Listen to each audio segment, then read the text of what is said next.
بسم الله الرحمن الرحيم. Thanks for watching. Don't forget to like, comment, share and subscribe to Madani channel. السلام علیکم ورحمۃ اللہ وبرکاتہ۔ ابن خزیمہ نے صحیح سند کے ساتھ اس حدیث کو بیان کیا ہے۔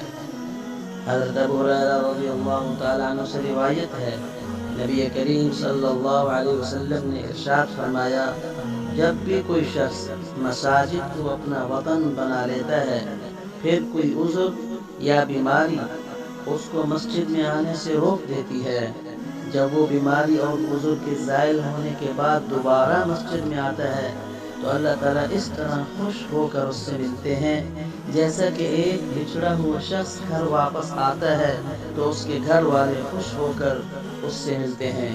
یا اللہ، ہم عاجز، کمزور، گنہگار، ندامت سے سرشار آپ کی بارگاہ میں طویل عرصے کے بعد حاضری کی توفیق پر شکر اور محبت کے جذبے سے سرشار ہیں۔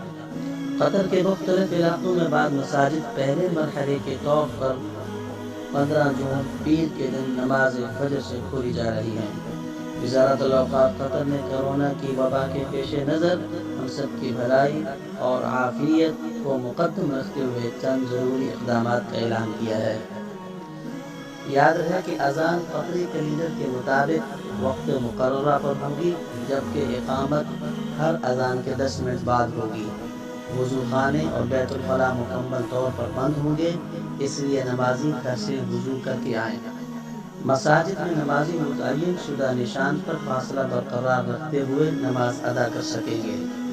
یاد رہے کہ مساجد میں فقط اس شخص کو اندر آنے دیا جائے گا جو جائے نماز اپنے ساتھ لے کر آئے گا اور ماسک پہنے ہوئے ہوگا، اور اس کے موبائل میں احتراز پروگرام گرین حالت میں ہوگا۔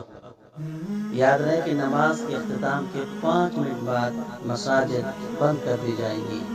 اللہ تبارک و تعالی ہم سب کو اپنے حفظ و امان اور عافیت میں رکھے۔ السلام علیکم۔